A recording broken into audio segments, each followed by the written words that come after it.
시편 40편 1절에서 5절. 내가 여호와를 기다리고 기다렸더니 귀를 기울이사 나의 부르짖음을 들으셨도다. 나를 기가 막힐 웅덩이와 수렁에서 끌어올리시고 내 발을 반석 위에 두사 내 걸음을 견고하게 하셨도다. 새 노래 곧 우리 하나님께 올릴 찬송을 내 입에 두셨으니 많은 사람이 보고 두려워하여 여호와를 의지하리로다. 여호와를 의지하고 교만한 자와 거짓에 치우치는 자를 돌아보지 아니하는 자는 복이 있도다.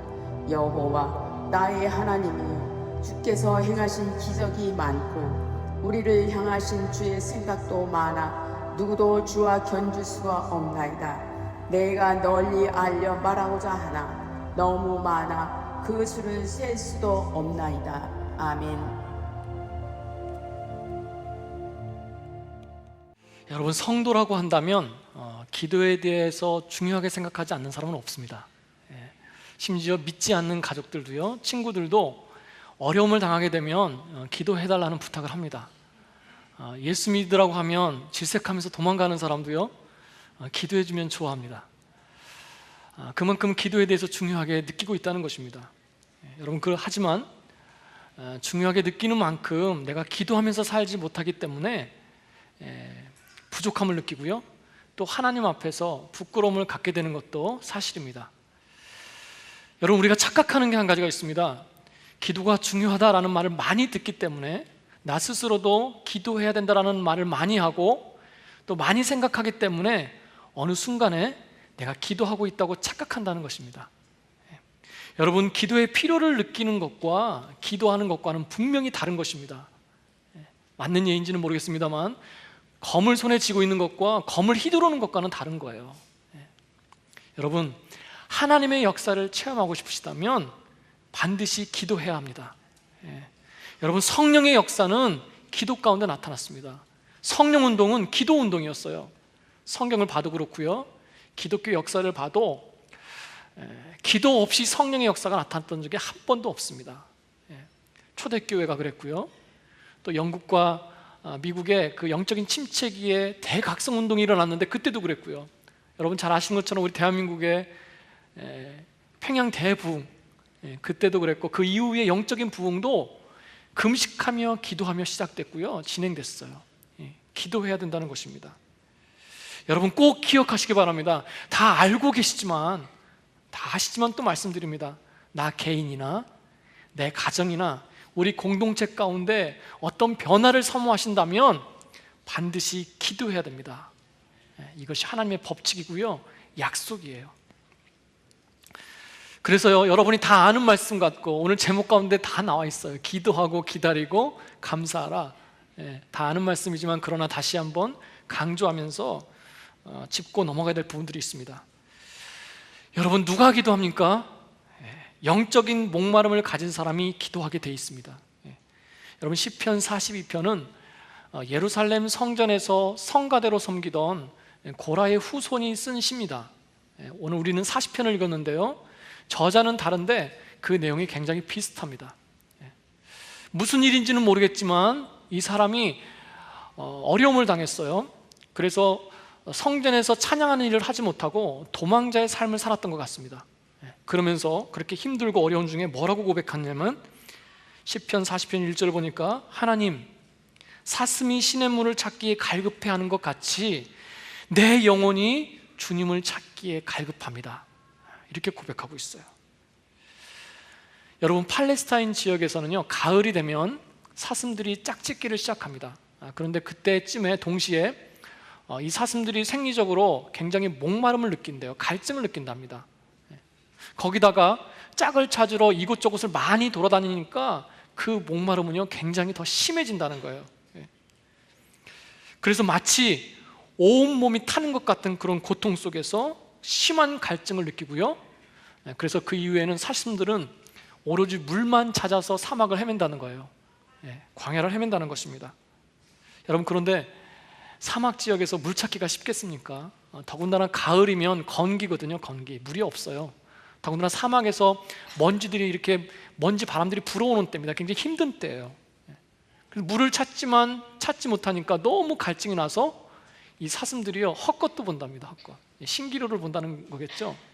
물이 있는 것 같아서 미친 듯이 달려갔는데 물이 없어요. 예. 그래서 그런 일을 반복하면서 이 갈증으로 목말라서 죽어가는다는 거예요. 예. 얼마나 고통스러운지 앞발로 땅을 파면서요, 그리고 입에 거품을 물면서 눈을 부릅뜨고 죽는다는 거예요. 예. 여러분, 이렇게 목말라 죽어가는 사슴에게 그 물 한 모금은요, 예, 어떻게 표현하겠습니까? 예. 생수죠, 생수, 생명수인 거예요. 예. 여러분, 그런데 지금 이 고라의 자손이라고 하는 이 사람이 뭐라고 고백하냐면, 내 영혼이 주를 찾는데요, 예. 내가 지금 너무너무 힘들지만 내가 하나님을 만나고 싶대요. 예. 얼마나 간절히 찾냐면 저 목말라 죽어가는 사슴들 같이 내가 갈급해한다는 것입니다. 내가 그렇게 하나님을 찾고 있다는 거예요. 여러분, 이 예를 들면서요 정말 안타까운 마음이 있어요. 예. 저조차도 그렇고요.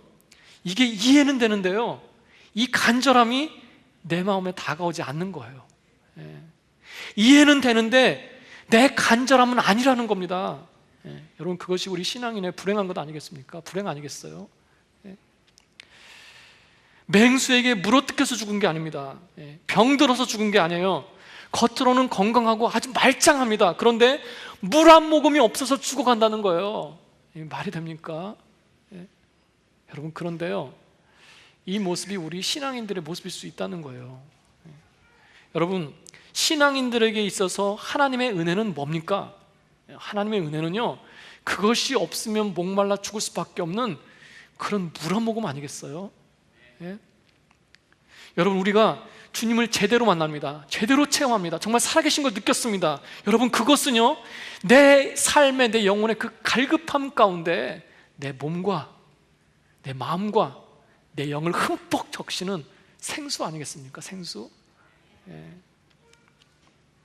여러분, 목마름이 없는데 어떻게 해갈이 있을 수 있겠습니까? 내 목마름을 세상에서 다 해갈하고 있는데 어떻게 하나님으로 인한 해갈의 기쁨을 내가 누리면서 살 수 있겠습니까? 예. 여러분, 겉은 멀쩡해요. 예. 사람들 앞에서 웃고 떠들고 즐기고 뒤돌아서는데 마음에 갈증이 있는 거예요. 예. 혼자인 것 같습니다. 외롭습니다. 걱정과 두려움이 엄습합니다. 이것이 단가? 그냥 이렇게 사는 건가? 그 마음에 허무함이 있고 채워지지 않는 갈급함이 있더라는 것입니다. 여러분, 그런 목마름 가운데 우리가 하나님을 찾고 찾아야 될 줄로 믿습니다. 목마름은 누구나 있을 수 있어요. 그러나 그것을 통하여 하나님을 찾는 것, 여러분, 그것이 복인 줄로 믿습니다. 기도의 자리에 나와야 될 줄로 믿습니다. 믿는 사람이 어디로 가겠어요? 하나님 찾아야죠. 제가 첫째 아이를 7년 만에 낳았어요. 언젠가 말씀드렸던 것 같습니다. 시애틀에 와서 얼마 되지 않아서 아이를 낳게 됐는데, 그때 기억이 아직도 생생합니다. 아내가 아이를 낳고 좀 컨디션이 안 좋아서 한 5일 정도 병원에 있었어요. 뭐 미국 병원은 금방 나가게 하잖아요. 근데 5일 동안 있었습니다. 집에 돌아와서 쉬고 있는데 그날 저녁에, 태어난 그날 저녁에 자꾸 몸이 아프다는 거예요. 숨이 차다는 겁니다. 그래서 저는 그 산후, 출산 후유증인 줄 알고요, 걱정도 하고 염려도 했죠. 마침 그날이 수요일이라 발길은 안 떨어지지만 그런 아내를 집에다 남겨두고 교회에 가서 예배를 드리고 돌아왔습니다. 돌아오면서 막 기도하면서 좀 나아졌겠거니 하고 집에 왔는데 더 안 좋아진 거예요. 심각해진 거예요. 숨이 안 쉬어진다는 겁니다. 저를 부여잡고요, 너무 고통스러워요. 그 칙칙한 어둠 속에서 숨이 쉬어지지 않아서 혼자 고통스러워하면서 몸부림치고 있었던 거예요. 저도 당황스럽고요. 그때 생각, 그 느낌을 떠올리면요, 생각하고 싶지 않아요. 떠올리고 싶지 않습니다. 결국은요, ER로 달려갔습니다. 온몸에 뭐 여러 가지 것들을 다 부착하고, 뭐 왜 그런지 모르니까요. 이유를 모르니까. 검사를 했는데 시간이 가면 갈수록 더 안 좋아지는 거예요. 숨이 안 쉬어집니다. 헉헉거립니다. 숨 한 번 쉬기위해서 막 고통스러워합니다. 그리고 아내가 저를 붙들고 얘기합니다. 목사님, 나 좀 살려주세요. 저 죽고 싶지 않아요. 살려주세요. 참 감당하기 힘들더라고요. 나중에 안 것이지만 이 심장에 문제가 있었던 거예요. 아이를 낳으면서 심장에 문제가 생기고요. 그것 때문에 폐에 물이 차고요. 또 간이 부어서 그때는 몰랐는데 죽을 수도 있는 상황이었던 거예요. 그렇게 위험했던 것입니다.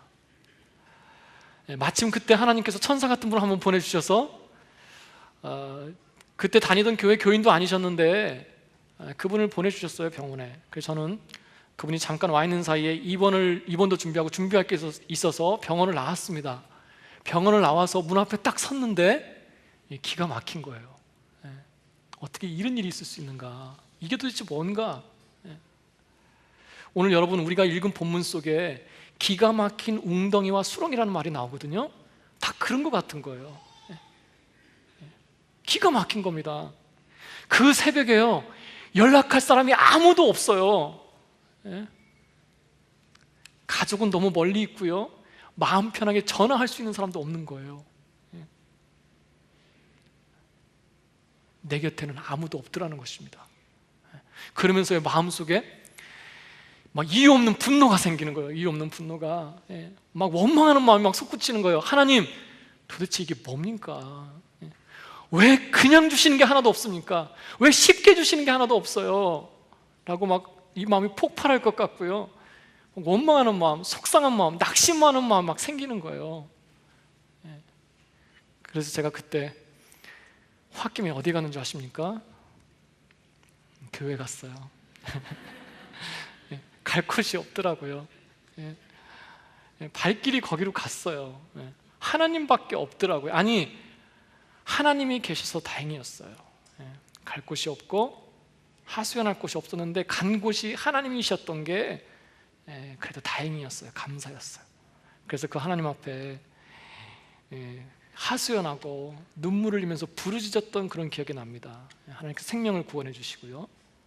여러분, 그런데 오늘 본문 말씀을 보면요, 시편 40편은 다윗이 쓴 시입니다. 다윗이 뭐라고 고백하고 있습니까? 1절에 부르짖었대요. 내가 하나님께 부르짖었대요. 부르짖었다는 것은 울부짖었다는 뜻입니다. 울부짖은 거예요. 너무나 절실했기 때문에 그 기가 막힌 말도 나오지 않는 그 웅덩이와 수렁 속에서 내가 내 폐부를 찢어가면서 하나님을 부르짖었대요. 아무도 도와주는 사람이 없어서 혼자이어서 그 순간에 하나님을 찾았다는 것입니다. 여러분, 그렇게 찾고 찾았더니 어떻게 하셨다고요? 만나 주셨어요. 만나 주셔서 내 삶의 목마름, 내 영적인 그 목마름을 해갈시켜 주셨다고 지금 고백하고 있는 것입니다. 여러분, 다윗일 수 있었던 이유는 딱 한 가지입니다. 도망자로 살 때나 왕으로 있었을 때나 하나님 앞에 항상 그런 목마름을 유지하고 있었다는 거예요. 우리하고 똑같아요. 죄도 지었어요.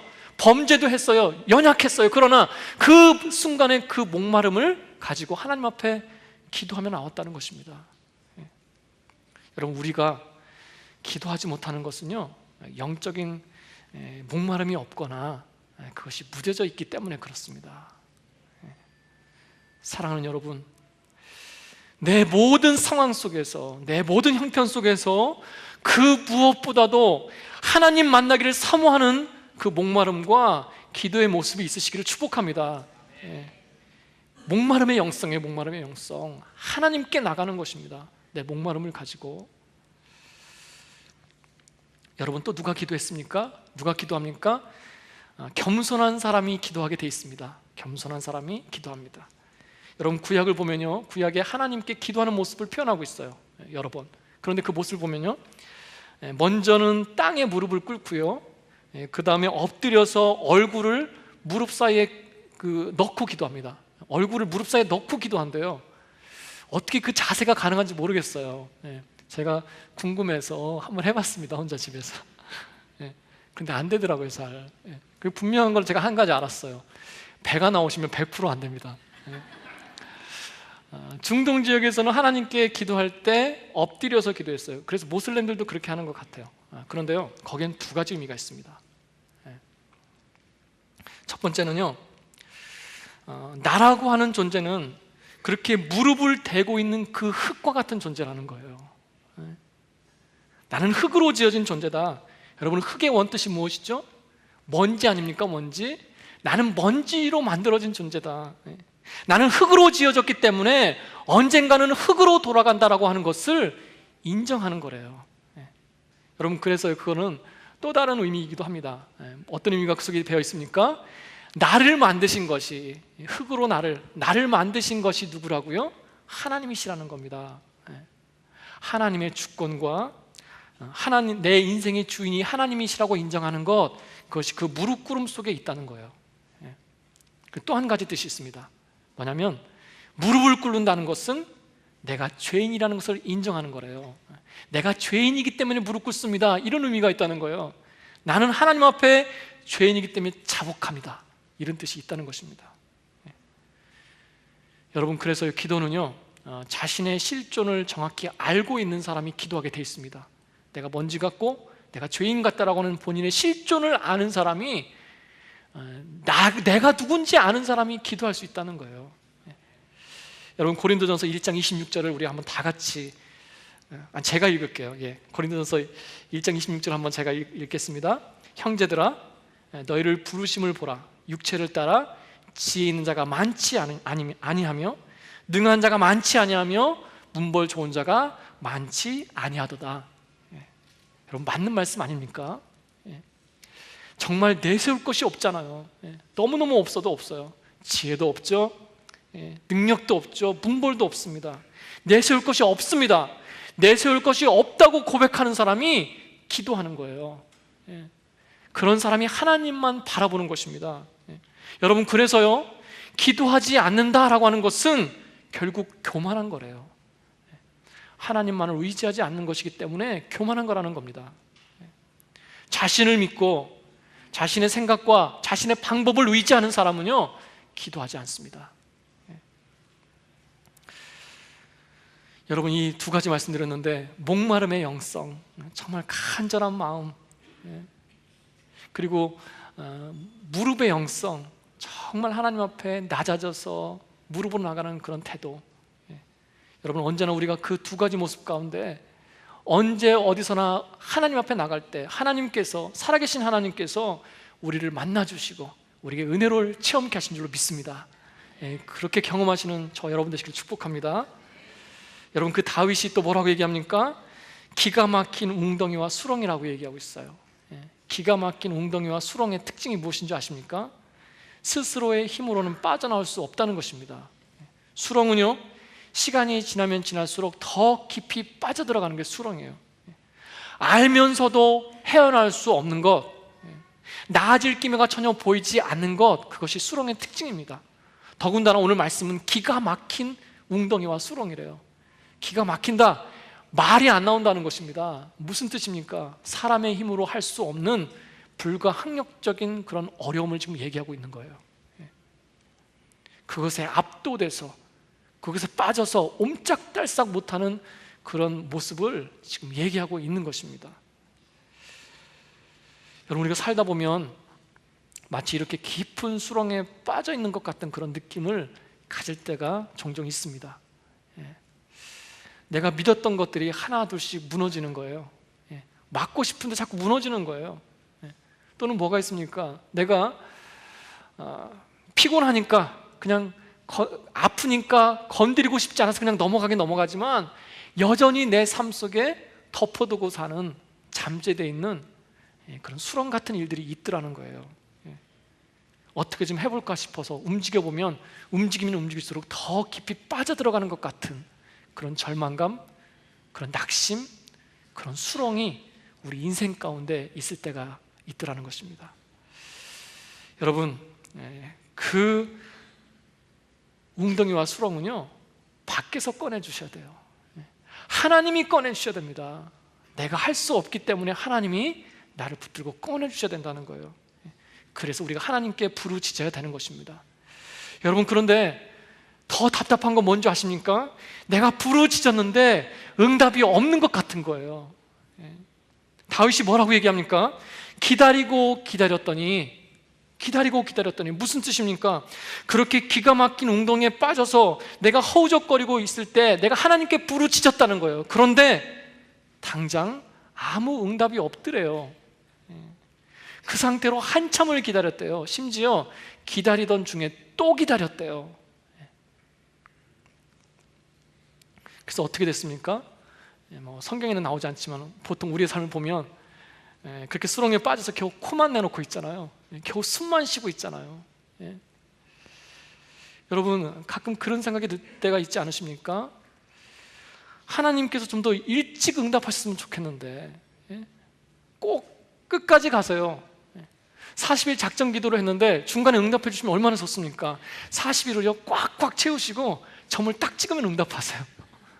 다 그런 건 아니지만 대부분 그런 것 같아요. 어떨 때는 좀 너무하시다라는 생각이 들 때도 있습니다. 이제는 꼭 코까지 다 찼어요. 정말 이제는 끝이구나, 여기까지구나, 그렇게 생각하고요, 마음도 접고 다 정리했습니다. 그때 하나님께서 쑥 하고 꺼내주시는 거예요. 조금 약올라요. 감사하지만 좀 억울해요. 미리 응답해 주시면 좋은데 왜 꼭 그렇게 기다리시는 걸까요? 여러분, 하나님께서 왜 그러실까요? 아버지는 인색하신 분이십니까? 아니죠. 아버지는 자녀의 고통을 즐기시는 직구 주신 분이십니까? 절대 아니죠. 여러분, 하나님께서 그 기다림의 시간을 통하여 나에게 의도하시는 것은 분명합니다. 단순합니다. 끝까지 신뢰하는 거예요. 끝까지 신뢰하는 것. 포기하지 않고, 그래도 포기하지 않고 믿고 따라오는 그 모습을 보기를 원하신다는 것입니다. 여러분, 기억하십시오. 기도만 기도가 아니라 기도하고 기다리는 것까지 기도입니다. 기도만 믿음이 아니라 기다리는 것도 믿음입니다. 여러분, 그런데요, 감사하게도 그 기다림의 시간을 단축할 수 있는 방법이 있어요. 첫 번째로요, 빨리 힘을 빼면 단축됩니다. 빨리 힘을 빼면. 여러분, 수렁의 특징은요, 자기가 뭘 하려고 막 몸부림치면 더 빠져드는 게 수렁 아닙니까? 그래서 수렁에 있는 사람의 태도는 힘을 빼야 되는 거예요. 힘을 빼고 기다리는 거예요. 힘을 빼라는 것입니다. 하나님께서 그 기다림의 시간을 통해서 내가 힘주고 있는 것이 있습니다. 내가 아직 고집 부리고 있는 것이 있습니다. 아직도 내 방법에 한 다리를 걸치고 있는 그런 모습이 있어요. 불신하는 모습이 있습니다. 그런 내 연약한 모습에 힘을 빼기를 원하시는 겁니다. 뺐을 때 건져주시는 거예요. 그리고 한 가지 더 있습니다. 하나님께 집중하면 기다림의 시간이 단축됩니다. 하나님께서 왜 그런 시간을 주셨겠습니까? 하나님께서는 우리가 그 문제에 집중하는 것이 아니라, 그 어려움에 집중하는 것이 아니라 그것을 통하여 하나님을 보기를 원하시는 거예요. 그것을 통하여 하나님과 대면하기를 원하시는 것입니다. 내가 목사로서의 내가 아니라, 내가 남편으로서의 내가 아니라, 아내로서의 내가 아니라 그저 하나님 앞에 한 아들로서, 한 딸로서 만나기를 원하신다는 거예요. 여러분, 그래서 기다림의 시간이 길어질 때 더 빨리 하나님 앞에 나가기를 힘쓰시기 바랍니다. 살아 역사하시는 하나님을 만나시기 바랍니다. 만나시면 여러분, 그 기다림의 시간이 단축될 수 있습니다. 여러분, 기도뿐 아니라 목마름으로 무릎으로 기도할 뿐만 아니라 여러분, 이 기다림의 시간에 또 기다림의 은혜를 누리시는 저 여러분 되시기를 축복합니다. 여러분, 4절을 보니까요, 여호와를 의지하는 자는 복이 있다, 이렇게 말씀하고 있습니다. 4절이 길지만 요약하면 그거예요. 여호와를 의지하는 자는 복이 있다. 여러분, 그런데 이 복이 뭔지 아십니까? 우리 에베소서 1장 3절을 다 같이 함께 읽어보도록 하겠습니다. 에베소서 1장 3절입니다. 시작. 찬송하리로다 하나님 곧 우리 주 예수 그리스도의 아버지께서 그리스도 안에서 하늘에 속한 모든 신령한 복으로 우리에게 복 주시되. 이것도 요약하면요, 찬송하리로다 하나님은 우리에게 복을 주시는 분이다, 이런 뜻입니다. 찬송하리로다 우리에게 복 주시는 분이다. 여러분, 그런데 여기서 찬송한다라는 말하고 복 주신다라는 말하고 어원이 같은 거 아십니까? 의미가 같다는 뜻이에요. 찬송한다는 게 무슨 뜻이죠? 내가 하나님 앞에 좋은 것을 드린다, 좋은 말을 드린다, 이런 뜻입니다. 존귀하신 하나님, 능력의 하나님, 하나님 사랑합니다, 이렇게 좋은 말을 드리는 걸 찬양이라고, 찬송이라고 그래요. 여러분, 그런데요, 같은 말인데 내가 하나님께 좋은 말을 드리면 그것을 찬송이다 이렇게 표현하고요, 반대로 하나님께서 나에게 좋은 말을 해주시는 것은 뭐라고 표현해요? 복이라고 표현한다는 거예요. 너무 신기하지 않습니까? 안 신기하시군요. 너무너무 재밌지 않습니까? 여러분, 초대교회 교인들이나 당시의 유대인들은요, 복 받는다라고 하면 우리같이 어떤 물질적이고 환경적인 것, 어떤 감각적이고 양적인 것을 생각하지 않았다는 거예요. 복 받는다라고 하면요, 하나님과 나와의 관계 속에서 하나님께서 나에게 좋은 말을 해주시는 것, 내가 하나님께 좋은 말을 해드리는 것을 복이라고 생각했다는 거예요. 여러분, 놀랍지 않습니까? 다시 말하면 내가 하나님을 만나고 대화하는 것, 내가 그 음성을 듣는 것, 그 말씀이 나와 내 삶 속에 들려지는 것, 그것을 복이라고 생각했다는 거예요. 하나님이 저 사랑합니다.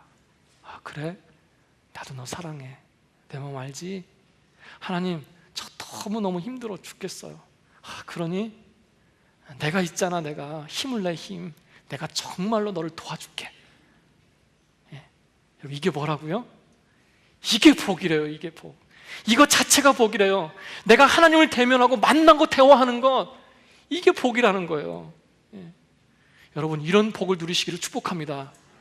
더 중요한 것은 이것을 복으로 여기시는 저와 여러분 되시기를 축복합니다. 여러분, 다윗도요, 그것을 복으로 여겼대요. 우리 한번 5절 말씀 다 같이 함께 읽어보도록 하겠습니다. 시작. 여호와 나의 하나님이여, 주의 행하신 기적이 많고 우리를 행하신 주의 생각도 많도소이다.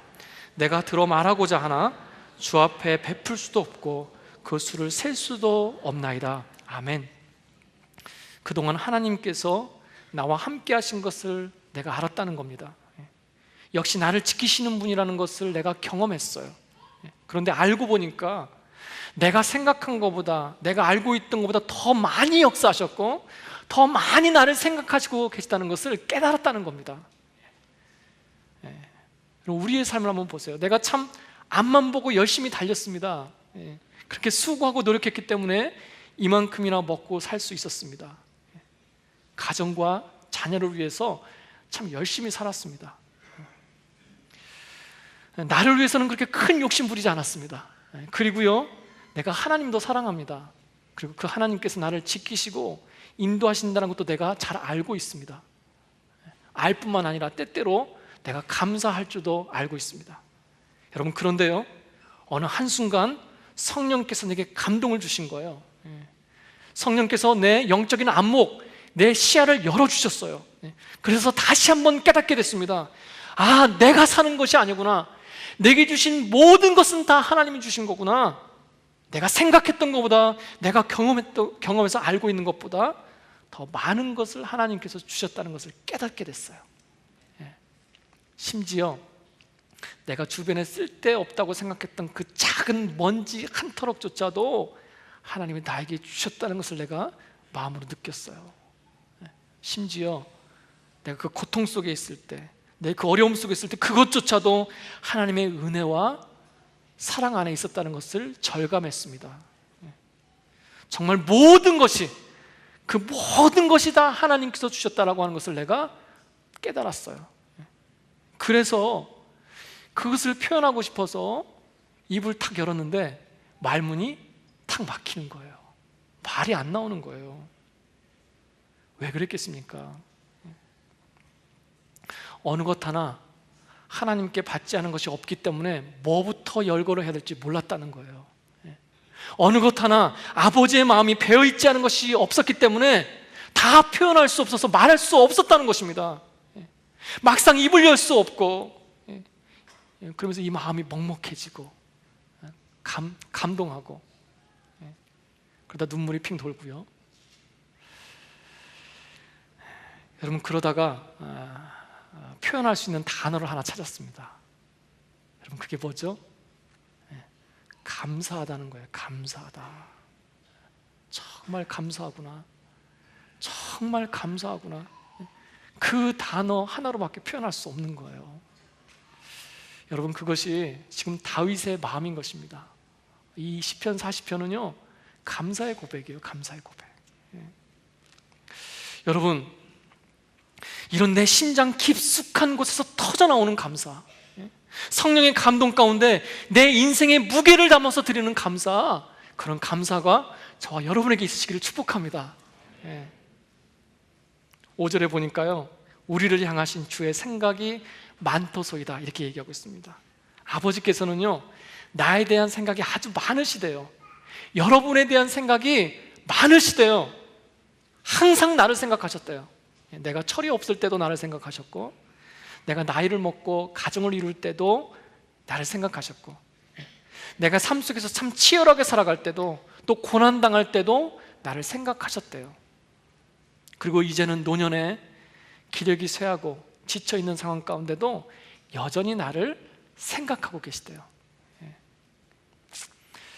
여러분, 우리 부모님들이 자주 하는 그 말씀이 있습니다. 지금도 하고 계시고요. 너도 자식 낳아 키워봐라. 그래야 부모 심정 이해한다. 좀 더 정감 있게, 좀 더 리얼하게 표현하시는 분도 계시죠.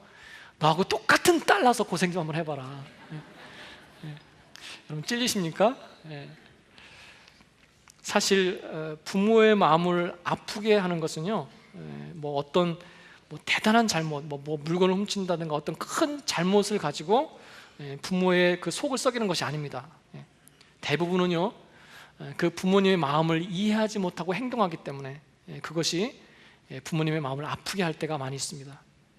그런데 내가 나이가 들고 자라고 또 자식을 낳고 살다 보면 어느 순간에 그때 그 상황에 그 부모님의 마음이 이해가 되기 시작하는 거예요. 왜 그럴 수밖에 없었나? 왜 그런 말, 그런 행동을 할 수밖에 없었던가? 이것이 이해가 되면서 아주 작은 것까지도 생각이 나면서 서운했던 마음이 오히려 미안해지고, 내가 그때 상처 주는 말을 했던 것이 오히려 후회가 되면서 우리 마음을 또 울리는 거 아니겠습니까? 여러분, 부모님의 마음을 생각을 헤아리게 되면서, 이해가 되면서 부모님을 더 깊이 사랑하게 되는 것입니다. 마치 여러분, 하나님께서 우리에게 많은 생각을 가지고 계시대요. 많은 말을 하고 싶으시대요. 항상 많이 생각해 오셨대요. 여러분, 그런데 어느 순간 내가 그 마음을 헤아리게 될 때, 그 생각이 무엇인지 깨닫게 될 때, 우리 아버지의 마음을 마음속에 담기 시작할 때, 여러분, 그때 하나님에 대한 우리의 사랑이 깊어지는 줄로 믿습니다. 그래서요, 다윗과 같이 그런 감동 가운데 하나님 감사합니다. 감사합니다. 내가 다 표현할 수 없지만 감사합니다. 여러분, 이 고백을 하시는 저 여러분 되시기를 축복합니다. 제가 간증 하나를 드리면서 말씀을 마무리하려고 합니다. 제가 지난 수요일에 성도님 한 분을 병원 신방을 했습니다. 아직 여자분이시고요, 젊으신데 갑자기 안 좋아지셔서 이제 간 이식을 해야 되는 그 단계까지 오신 분이에요. 여러분, 생각날 때마다 기도해 주십시오. 그 전주죠, 목요일에 늦은 저녁에 갑자기 피를 토하기 시작하면서 상태가 굉장히 안 좋아졌어요. 위독해졌어요. 그래서 ER에 급하게 옮기시면서 어느 순간부터는 의식도 없으시고요. 담당 의사가 3명인데 3명이 다 불가능하다는 거예요. 이제는 회복할 수 없다, 이렇게 얘기를 하는 것입니다. 가족의 입장에서는 얼마나 청천벽력 같겠어요. 얼마나 기가 막히겠습니까? 그래서 가족들이 연락을 다 해서 다 모였는데 아마도 임종까지 염두에 두고 모였던 것 같습니다. 여러분, 그런데 감사하게도 정말 기적적으로 하나님께서 회복시켜 주셨어요. 살아나게 하셨어요. 그래서 나중에 의식이 깨어나셨습니다. 그래서 제가 신방하러 갔어요. 그런데 그분이 말씀하시기를 곧 깨어날 겁니다, 이런 얘기가 다 귀에 들리는데요, 몸은 움직이지를 않더래요. 다 들리는데 눈이 떠지지 않고 손가락 하나 까딱할 수 없더래요. 내가 좀 입을 벌려서 얘기하고 싶고 좀 손가락으로 만지고 싶은데 의식은 말짱한데 움직여지지 않더라는 거죠. 결국 좀 시간이 지난 다음에 그 눈을 뜨게 되고 이제 회복하시게 된 거예요. 여러분, 그런데 그분이 간증하시기를 눈을 제일 처음에 딱 떴는데요, 막 그런 음성이 막 몰려오더래요. 그런 음성이. 그게 마음인지 귀인지 전 잘 모르겠습니다. 그러나 분명한 것은 성령님께서 그 마음속에 막 그런 음성을 부어주셨던 것 같아요. 예수 부활하셨네. 예수 부활하셨네. 그래, 예수님이 나 다시 한번 살려주셨어. 예수님이 나를 고쳐주셨어. 나에게 다시 한번 기회를 주셨어. 예수 부활했네. 예수 부활했네. 이런 음성이요, 계속해서 메아리치더래요. 얼마 전까지도 의식이 없으셨고요, 그리고 말도 제대로 못하시는 분인데 너무 밝은 얼굴로, 너무 환한 얼굴로 그렇게 말씀하시는데 제가 감동을 받았습니다. 그리고요, 감동을 받고 그래서 믿음으로 제가 선포했어요. 집사님, 하나님께서 이 고비를 넘기시게 하신 것은, 이렇게 다시 한번 살려주신 것은, 또 집사님 마음에 그런 음성과 확신을 주신 것은 하나님께서 이 병에 대하여 승리를 약속하신 것인 줄로 믿습니다. 하나님께서 고치시겠다고 응답으로 주신 사인인 줄로 믿습니다. 제가 그냥 그렇게 선포해버렸어요. 그런 감동을 주시더라고요. 순식구들도 있고 가족들도 있는데, 그러면서요, 그 자리에서 나눈 말씀이 이사야서 43장 1절과 2절 말씀입니다. 제가 그것을 한번 읽어드리겠습니다. 야곱아, 너를 창조하신 여호와께서 이제 말씀하시느니라. 이스라엘아, 너를 조성하신 자가 이제 말씀하시느니라. 너는 두려워 말라. 내가 너를 구속하였고 내가 너를 지명하여 불렀나니 너는 내 것이라. 내가 물 가운데 지날 때에 내가 함께 할 것이라. 강을 건널 때에 물이 너를 침몰지 못할 것이며 내가 불 가운데로 행할 때에 타지도 아니할 것이요 불꽃이 너를 사르지도 못하리라. 만드신 분이 하나님이시래요. 조성하신 분이 아버지시래요. 그 아버지가 너는 누구의 것도 아닌 바로 내가 만든 나의 것이래요. 누구도 주장할 수 없다는 거예요. 사람도, 환경도, 병도, 마귀도 나를 주장할 수 없다는 거예요. 왜? 나는 아버지의 소유이기 때문에. 우리가 살다 보면 물 가운데 지나면서 그 차가움에 놀라기도 하고, 불 가운데 지나면서 그 뜨거움에 고통스럽기도 하지만, 그러나 그 물이 나를 덮지 못하고 그 불이 나를 불사르지 못한다는 거예요. 내가 만들었기 때문에, 나의 것이기 때문에, 내 자식이기 때문에 하나님이 나를 지키시겠대요. 여러분, 믿으시기 바랍니다. 그 집사님이요, 기억이 없으셨는데 그 옆에서 지켜보던 남편 집사님이 그 말씀을 하시더라고요. 그 집사님이 의식하지 못하는 가운데 계속 기도하셨던 모양이에요. 아버지, 아버지, 아버지 계속 부르짖으셨대요. 그래서 앰뷸런스에 타고 가면서 막 아버지, 아버지 부르짖으면서 얘기를 하니까 그 같이 있던 그 미국인 널스가 무슨 얘기 하는지 궁금했던 모양이에요. 그래서 물어보더래요. 무슨 얘기를 하냐고. Father 부르고 있다고. 그랬더니요, 그 사람은 육신의 아버지를 부르고 있다라고 이해를 하더래요. 그런 것 같더래요. 하나님 아버지를 부른다고 생각하지 못하더라는 것입니다.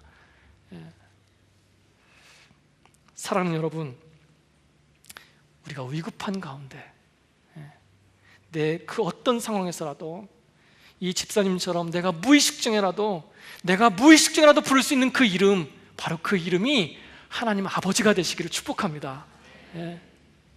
여러분, 그래서 오늘 말씀처럼 그렇게 아버지 하나님을 부르면서 기도하고, 또 때로는 기다리고, 또 감사하면서 우리가 그렇게 나갈 때 우리를 건지시고 물과 불도 통과하게 하시고, 오늘 말씀처럼 결국 다시는 빠지지 않는 모래 위에 나를 세우신 것이 아니라, 맨 땅 위에 나를 세우신 것이 아니라 그 딱딱한 견고한 반석 위에 세우시는 그런 은혜를 경험하시는 저 여러분 되시기를 축복합니다.